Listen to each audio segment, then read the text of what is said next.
Elshinta News and Talk.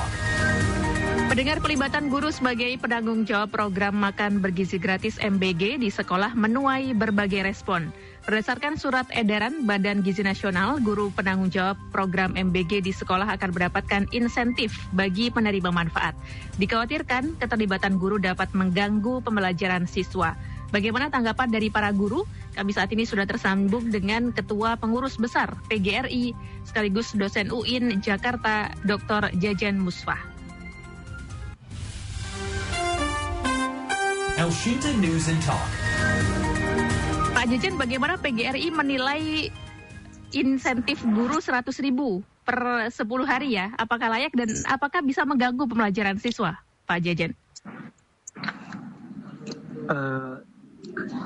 Baik, Mbak Silvi, hal ini tentu sangat tergantung kepada penjadwalan guru di sekolah. Kalau dari aspek penjadwalan ini sangat dimungkinkan guru bergantian ya untuk membantu proses penerimaan, distribusi dan pengumpulan MBG. Masalahnya lebih dari itu, Mbak Silvi, saya kira tidak cukup, menurut kami tidak cukup sekedar kompensasi materi 100.000, tetapi bisa dilihat juga dalam konteks beban kerja guru. Itu kan, Mbak Silvi, ada situasi di mana untuk memperoleh tunjangan profesi guru TPG itu guru harus memenuhi sekian jam pelajaran di dalam seminggu. Nah, mungkin alangkah baik kalau ini juga menjadi poin atau dihitung sebagai jam kerja tambahan. Sebagaimana layaknya misalnya ketika guru menjadi pembina OSIS, pembina ekstrakurikuler tertentu, dan tugas fungsi yang bisa diklaim sebagai beban kerja. Demikian, Mbak Silvi. Baik. Berarti tidak sebanding juga dengan beban kerja tambahan guru menjadi penanggung jawab MBG harusnya ya, Pak Jajan? Ya, jadi dalam hal ini kalau melihat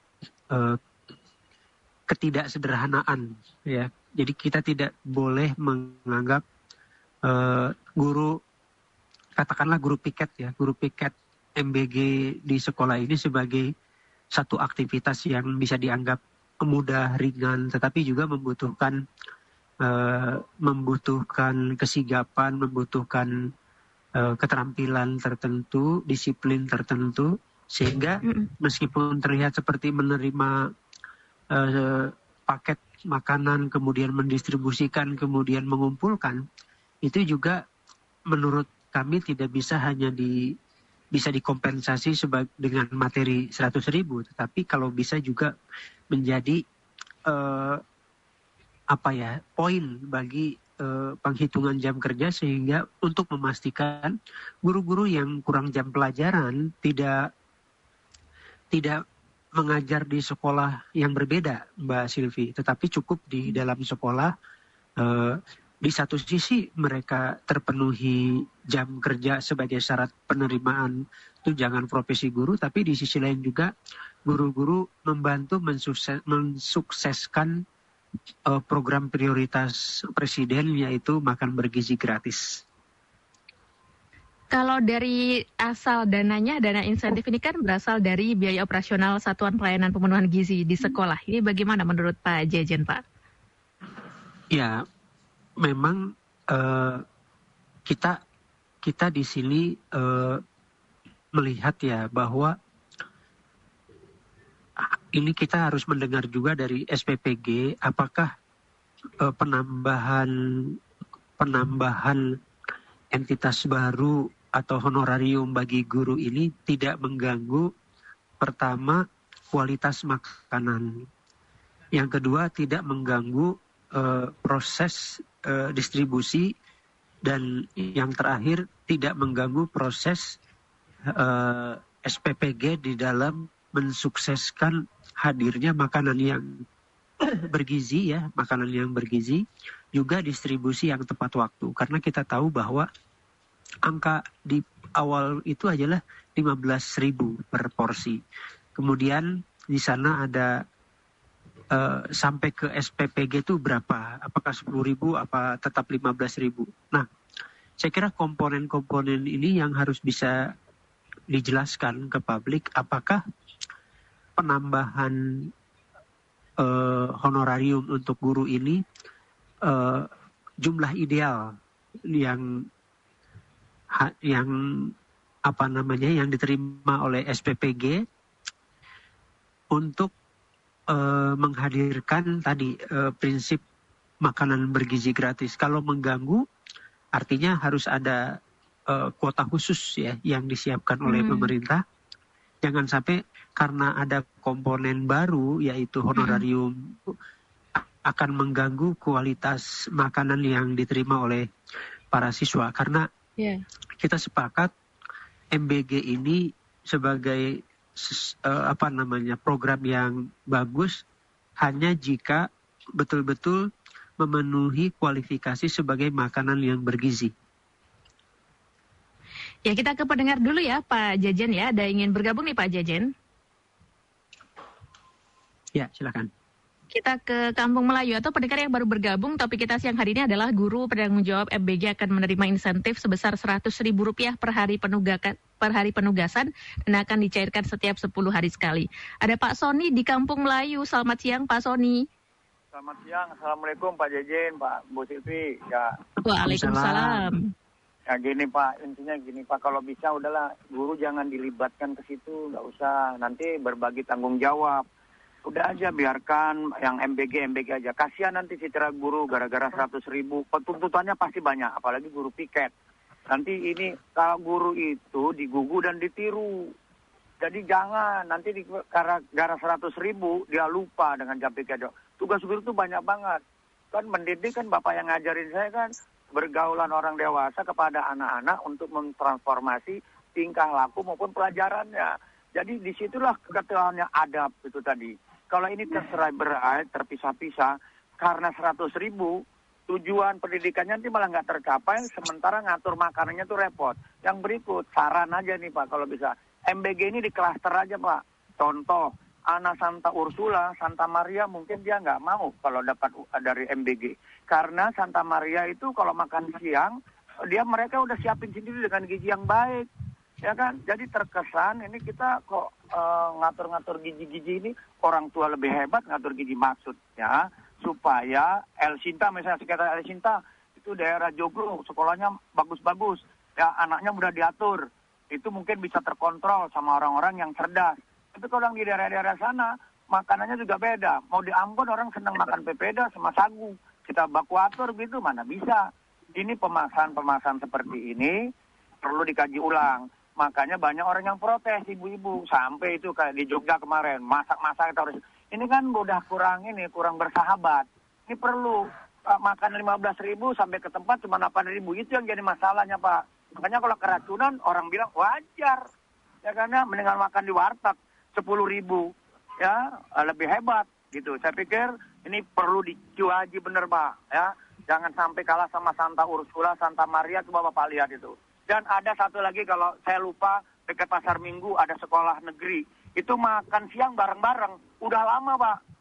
Ya SMP teratur. Demikian Bapak menjadi masukan. Assalamualaikum. Baik. Waalaikumsalam Pak Sony di Kampung Melayu. Kemudian ada Pak Reza di Kemang, Jakarta Selatan. Selamat siang Pak Reza.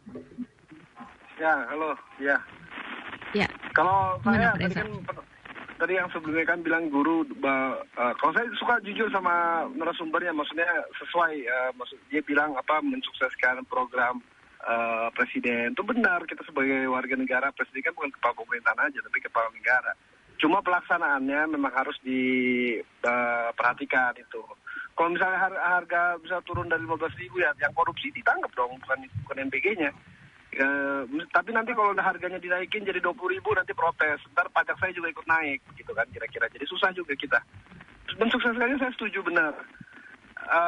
Tapi kalau tadi judulnya El Sinta mengganggu kinerja pembelajaran, saya rasa enggak juga ya, karena saya rasa guru juga banyak waktu gak begitu sibuk menurut saya. saya lihat ini sekolah negeri, sekolah swasta mungkin iya ya. Banyak santainya. Dan mohon maaf ya, ini ketua PGRI ya? Betul Pak, betul. Betul, Ketua Pengurus Besar PGRI, Pak Reza. Itu kan pembicara sebelumnya guru dijugu dan ditiru. Jadi jangan beginilah, jangan ditambah workload-nya, jam kerjanya apa. Mohon maaf Pak, kemarin berita guru karaoke berduaan, cowok cewek, peluk-pelukan. Nah itu gimana? Saking banyak waktu kosongnya atau gimana tuh? Terus guru tuh emang inspirasi banget. Terlalu banyak orang masuk gak disaring. Guru cabul juga banyak. Mohon maaf ya, nih kita ngomong aja. Baik Pak Reza. Tunggu sebentar, tunggu dulu. Jadi maksud saya itu masih 100.000 itu besar sehari. Tapi pendapatnya ketua PGRI boleh juga. Jadi dimasukkan sebagai jam kerja, penghitung sebagai kompensasi sertifikasi atau apa. Benar. Tapi saya bilang sebagai warga negara kita harus bantu presiden. Ini tujuannya bagus. Yang kurang-kurang kita perbaiki sama-sama. Karena saya lihat beliau diserang dari dalam, mau digagalin MBG supaya citranya jelek. Itu aja, terima kasih. Baik, terima kasih Pak Reza di Kemang, Jakarta Selatan. Sebelumnya ada Pak Sony di Kampung Melayu. Silakan ditanggapi Pak Jajen. Baik Pak Sony, Kampung Melayu, Pak Reza, terima kasih. Jadi memang kalau melihat data ya Mbak Silvi, data itu biasanya salah satu masalah di keguruan itu adalah tidak terpenuhinya jam mengajar minimal guru untuk memperoleh tunjangan sertifikasi guru. Padahal Mbak Silvi, tunjangan sertifikasi itu jumlahnya 1 kali gaji pokok. Jadi sekitar 3-4 juta tuh Mbak Silvi. Kan lumayan bagi kesejahteraan guru. Nah, salah satu yang harus dipenuhi adalah untuk mendapatkan TPG tersebut adalah jam minimal mengajar. Nah, dalam hal itu sudah ada beban kerja di luar mengajar seperti menjadi pembina OSIS, pembina pramuka, pembina ekskul termasuk menjadi wakil kepala sekolah. Nah, karena itu surat edaran atau keputusan MBG, Badan Gizi Nasional BGN untuk pelibatan guru sangat mungkin untuk juga mempertimbangkan bagaimana kalau guru-guru yang kekurangan mengajar, terutama ya, dan juga guru-guru yang kebetulan tidak ada jam mengajar itu dilibatkan gantian gitu Mbak Silvi. Hari ini 3 orang siapa, hari berikutnya 3 orang gitu. Saya sangat meyakini itu sangat mungkin terjadi. Memang kalau bicara idealitas Mbak Silvi, idealitas ya, sebaiknya memang itu unsur lain ya. Katakanlah misalnya ada juga tenaga kependidikan Mbak Silvi. Jadi mungkin Mbak Silvi di sini kita ingin mengatakan mungkin selain guru ya Mbak Silvi juga dilibatkan tenaga kependidikan yang memang memungkinkan untuk terlibat di dalam pensuksesan makan bergizi ini gitu. Nah, jadi poin kita tadi Mbak Silvi selain dapat sebagai beban kerja tambahan untuk guru juga untuk tenaga kependidikannya Mbak Silvi untuk bisa dipertimbangkan bisa juga membantu guru. Soal nama baik ya Mbak Silvi, nama baik guru, citra guru yang mengajar, mendidik, saya kira dalam level tertentu Mbak Silvi membersamai anak-anak makan siang, membagikan, kemudian mendistribusi. Di sana juga ada unsur edukasi ya Mbak Silvi. Itu bukan sebatas proses pembagian makan bersama, tetapi di sana ada nilai-nilai yang menurut saya dibanding para guru tidak melakukan apa-apa karena tidak ada jam mengajar, saya kira bagus juga untuk proses komunikasi. Di sana ada proses komunikasi antara guru dan siswa, tenaga kependidikan dengan siswa. Insya Allah menurut keyakinan saya tidak akan menurunkan harkat dan martabat guru ketika guru terlibat di dalam MBG ini. Tentu saja bagi guru-guru tenaga kependidikan yang memang ada kekosongan waktu. Nah, Pak Reza ya, Pak Reza lebih cenderung pro dengan saya. Jadi memang pada prinsipnya guru ini harus bersama-sama ya, gotong royong bersama pemerintah memastikan bahwa kualitas makanan itu menjadi tanggung jawab SPPG. Nah, sementara distribusi, implementasi dan pengumpulan apa itu namanya Mbak Silvi, tempat makanan itu menjadi tanggung jawab pihak sekolah. Nah, saya yakin gotong royong ini juga sebagai bagian dari simbol atau nilai-nilai budaya kita yang sangat Pancasilais, Mbak Silvi. Jadi kita ingin MBG juga sekaligus pendidikan kewarganegaraan, pendidikan moral, pendidikan etik, terutama di aspek gotong royongnya. Kalau kita bekerja sama dengan baik, insya Allah MBG akan sukses. Ya. Kita ke Cengkareng ya, Pak Jajan ya. Ada Pak Teguh di Cengkareng. Selamat siang, Pak Teguh. Assalamualaikum Mas Sulfi. Waalaikumsalam, Pak Teguh. Semangat sekali. Gimana Pak Teguh? Jadi begini, itu program Pak Prabowo makan gratis, gizi gratis itu sudah tepat. Cuman ada yang kurang tepat ini karena ada namanya MPG itu. Kenapa saya bicara begitu? Dulu zamannya Pak Anies, tempat saya sini ada yang namanya makan di sekolah, makan gratis itu, ya. Di tingkat SD saya temukan itu waktu itu. Cuma kalau sekarang kan belum ada nih, di sini belum ada nih makan gratis itu. Jadi begini, yang tepat itu bukan di pihak ini guru, di pihak sekolah. Kenapa? Yang saya tahu waktu itu zaman Pak Anies itu gubernurnya, di sini tuh yang masak itu orang pihak sekolah membayar ibu-ibu yang secara punya anak 4, anak 3 itu masak. Dia belanjanya itu pas jam 4 subuh itu, jam 4 sebelum subuh, ya. Nah, setelah mereka masaknya itu setelah habis sholat subuh. Nah, jadi yang betul itu mestinya diserahkan kepada dapur-dapur sekolah. Hampir setiap sekolah ada dapurnya kok sebenarnya. Nah, nanti mungkin gajinya itu dari Jumat sampai Sabtu kan gitu ya gajiannya. Jangan dibuat guru-guru udah capek kok ngurusin anak murid ya. Itu lebih tepat. Nah, kenapa nggak diambil pelajaran waktu zaman Pak Anies itu gubernur itu, bukan MPG, dilibatkan ke dapur-dapur sekolah. Lu banyak kok yang kerja itu nama kerja juga itu buat ibu-ibu yang nggak ada kerjanya. Saya ibu-ibu yang masak di sini waktu itu lah. Sekarang belum ada makan gratis itu. Nah, musinya lebih tepat tuh serahkan aja ke dapur-dapur sekolahan. Terima kasih. Baik, terima kasih Pak Teguh di Cengkareng. Kita ke Sumatera Utara ya, Pak Jajan ya. Ada Pak Putra di Sumatera Utara. Bagaimana Pak Putra?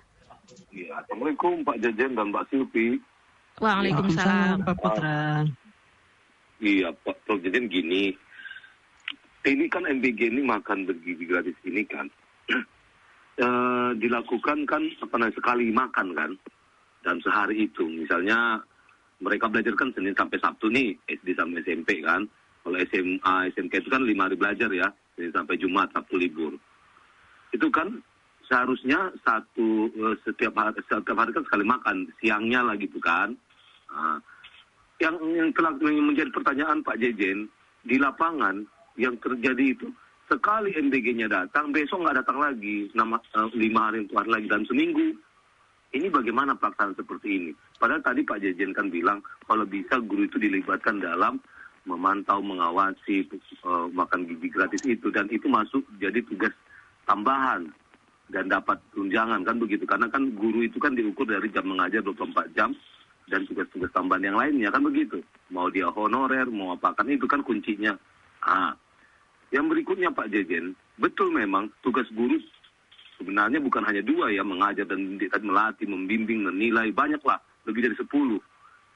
Tetapi yang menjadi permasalahan ketika MBG ini datang, saya mau bilang begini, coba dulu. Karena kan MBG kan nggak hanya memasukkan makanan ke mulut kan. Setelah masukkan kan, gimana kalau nanti anak itu sakit? Kan nggak perlu nanti gurunya mengantarkan ke puskesmas. Karena di puskesmas, kenapa sih kita nggak bisa bikin dokter itu jemput bola ke sana? Berpikir jaga di situ, dokter umum saja.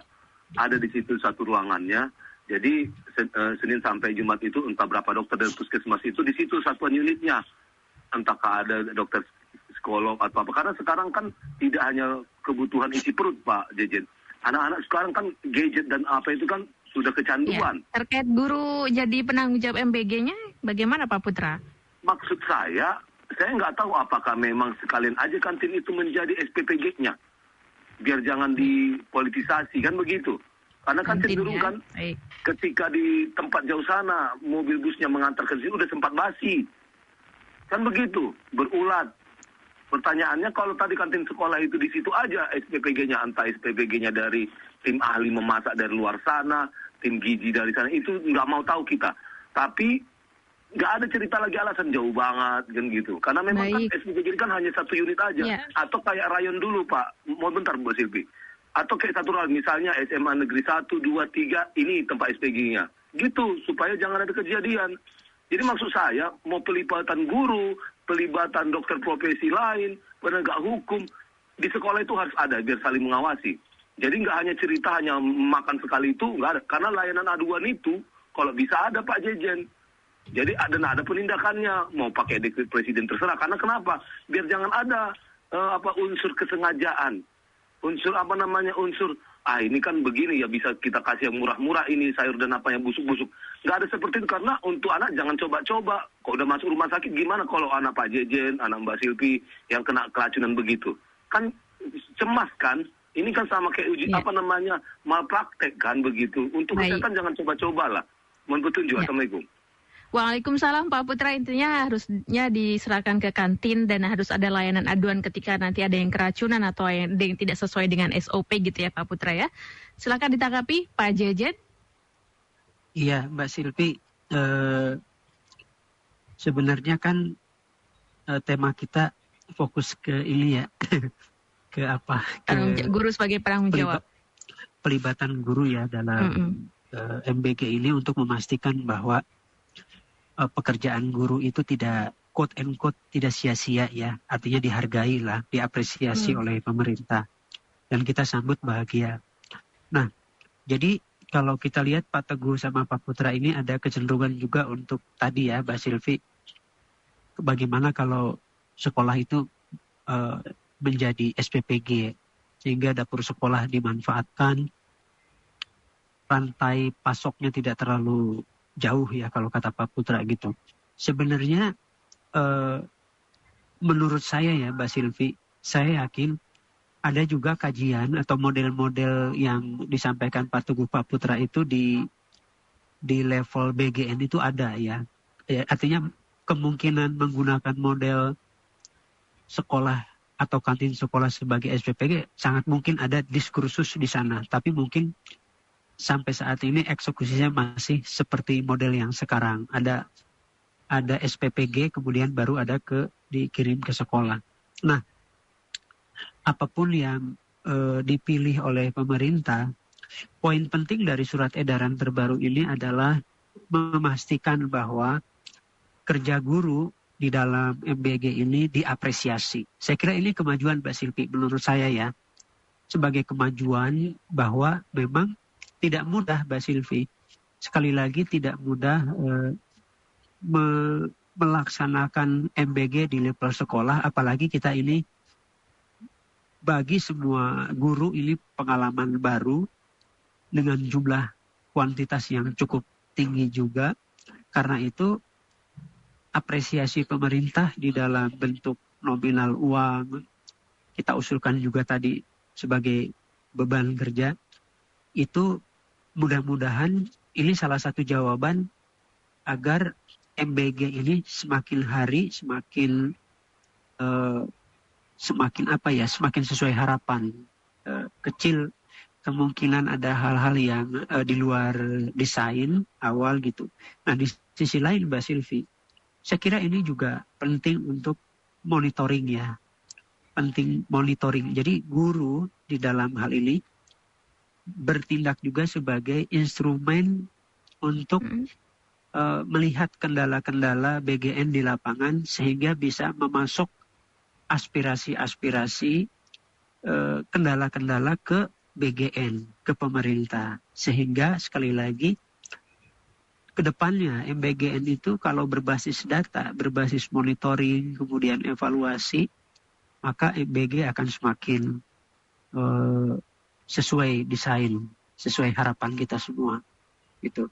Jadi guru tidak saja sekedar membagikan makanan, tetapi juga bertindak sebagai pemasok data apa kendala, termasuk juga kelebihan-kelebihan yang diperoleh manfaat oleh siswa ketika ada BGN ini. Dan saya yakin Mbak Silvi, dengan adanya MBG ini juga ada korelasi-korelasi yang pada kemudian hari bisa saja terkait secara tidak langsung dengan prestasi, dengan hasil belajar, dengan semangat belajar, dan seterusnya. Hal-hal yang positif bagi para siswa kita. Pak Jajan, bagaimana mekanisme pemilihan guru penanggung jawab MBG agar nantinya tuh tidak menimbulkan kesenjangan gitu ya, kesenjangan antara guru yang jadi penanggung jawab MBG dan yang tidak gitu Pak Jajan? Ya, tentu yang pertama dilihat kekosongan jam ya Mbak Silvi. Biasanya tuh katakanlah di Senin siapa guru yang kosong, siapa tenaga kependidikan yang kosong, Selasa, Rabu, Kamis, Jumat. Jadi ada pemerataan juga Mbak Silvi. Jadi tidak bertumpuk kepada 1, 2, 3 orang guru, 1, 2, 3 orang tenaga kependidikan, tetapi juga di samping aspek jam kosong mengajar, tapi juga di sini ada prinsip utama pemerataan. Saya sepakat sama Mbak Silvi, jangan sampai ini juga menimbulkan masalah baru di sekolah. Misalnya ya Mbak Silvi ya, ada semacam quote and quote kecemburuan gitu ya. Iya. Ini ya kecemburuan dari guru, kok saya nggak dapat jadwal gitu kan. Nah ini juga mungkin catatan ya Mbak Silvi bagi kepala sekolah, wakil kepala sekolah untuk aspek pemerataannya mungkin diperhatikan juga gitu. Nah di samping Mbak Silvi, saya kira di samping itu juga harus jangan sampai tadi ya Pak Putra, Pak Teguh dan pemirsa tadi, jangan sampai ini quote and quote mengganggu proses pembelajaran. Nah kuncinya ada pada penjadwalan ya. Penjadwalan bagus, maka pembelajaran akan bagus juga. Kalau memastikan cair tepat waktu, apakah Pak Jajan sendiri optimis Pak? Karena kan kadang dana operasional sekolah atau yang lainnya itu kadang ada keterlambatan gitu nggak sih Pak Jajan? Itu satu ya, tentu yang kita harapkan ini kan dananya dari SPPG. Jadi SPPG yang bertanggung jawab kepada sekolah. Nah, tapi juga kita tahu bahwa SPPG juga sangat tergantung kepada yayasan ya. Yayasan sangat tergantung kepada pemerintah gitu kan. Nah, oleh karena itu ini sangat tergantung juga kepada pemerintah atau BGN-nya Mbak Silvi. Jadi ini dalam pengertian ini membutuhkan kerjasama, membutuhkan komitmen agar tadi memastikan pencarian. Tapi di sisi lain Mbak Silvi, ini menarik pertanyaan Mbak Silvi menurut saya. Tapi di sisi lain kalau keterlambatannya katakanlah maksimal ya Mbak Silvi ya. Maksimal 1 bulan misalnya. Satu guru dapat berapa hari jadwal. Anggap saja sebagai tabungan Mbak Silvi. Jadi diterimanya 1 bulan nggak apa-apalah, nanti dikumpulin. Daripada terima sedikit-sedikit gitu 200.000 misalnya, lebih baik di akhir aja dapat sekian gitu. Ini mohon maaf, tapi kayaknya seperti itulah. Karena kita juga harus memahami bahwa kadang-kadang proses pencairan uang ya, itu juga yang kita baca SPPG tidak sepenuhnya lancar gitu. Mudah-mudahan ya tidak sampai lebih dari 1 bulan lah misalnya ya. Iya. Kan kasihan udah capek juga. Lalu ini juga Pak, memastikan dana insentif ini tidak dipotong oleh pihak sekolah misalnya atau pihak tertentu atau birokrasi gitu Pak Jajan. Nah ini kalau soal ini harus firm ya Mbak Silvi, nggak boleh ya. Saya kira kepala sekolah siapapun di sekolah harus memberikan ya hak guru sesuai dengan haknya gitu. Jangan coba-coba deh main di sini karena tadi ya MBG adalah sebuah program prioritas yang kita dukung, kita anggap sebagai sebuah program yang bagus. Karena itu jangan sampai dicederai oleh tindakan-tindakan koruptif yang tidak seharusnya terjadi ya. Toh menurut saya Mbak Silvia, kepala sekolah itu juga sudah dapat tunjangan jabatan, sudah dapat privilege yang tidak dimiliki oleh guru ya. Saya kira kepala sekolah jangan coba deh bermain-main terhadap hak guru yang tidak seberapa ini. Mohon maaf saya perlu katakan. Jangan sampai 100.000 kemudian dikasihnya 80.000 yang 20 dipakai untuk kepala sekolah gitu ya Pak Jejen ya. Ya, Mbak Silvi, jangan coba-coba bermain-main dengan angka-angka itu karena sesungguhnya ya kepala sekolah juga kan guru ya. Jadi dia ketika jadi kepala sekolah, tolong juga memahami posisi guru-guru yang, ya mohon maaf Mbak Silvia, di sekolah itu ada guru-guru honorer yang kalau misalnya ya pertanyaan Mbak Silvi terjadi, kan jadi apa ya, kita tidak ingin MBG ini tercederai oleh perilaku-perilaku koruptif. Mudah-mudahan tidak terjadi ya. Iya. Kalau langkah PGRI, kalau ditemukan penyimpangan dalam pelaksanaan insentif ini bagaimana Pak Jejen? Kalau PGRI, Mbak, kita itu kan alamiah ya. Melihat alamiah itu maksudnya gini Mbak Silvi. Kalau ada katakanlah kepala sekolah ya yang bermain di angka itu, maaf juga kalau misalnya ada guru yang tidak mendukung katakanlah MBG, apalagi misalnya kita belum dengar, tetapi misalnya intinya tidak mendukung MBG, itu menjadi seleksi alam bahwa memang yang bersangkutan ya mohon maaf memang tidak layak menjadi kepala sekolah, tidak layak menjadi guru, tapi tidak kita harapkan dan mudah-mudahan tidak terjadi. Intinya PGRI itu kembali kepada aturan, regulasi, tapi di atas regulasi ada etik, ada kode etik guru yang sudah kita miliki bahwa ya harus menjadi teladannya. Teladan dalam hal MBG adalah menjalankan, mendukung program MBG sesuai dengan rules yang berlaku. Jadi kalaupun ada, ya demikianlah seleksi alam akan menyortir ya individu-individu kepala sekolah yang mudah-mudahan tidak terjadi, yang tadi mencoba memanfaatkan situasi ini untuk kepentingan pribadi mereka. Ya diganti Mbak Sylvia. Kita harap masih banyak guru-guru yang lain yang saya kira bisa menjalankan tugas-tugas kepala sekolah dengan baik sesuai aturan dan etika.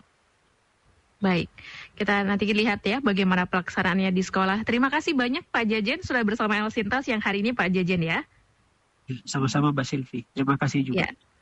Selamat siang Pak Jejen. Selamat siang. Demikian tadi pendengar Ketua Pengurus Besar PGRI sekaligus dosen UIN Jakarta, Dr. Jejen Musfa. Elshinta News and Talk.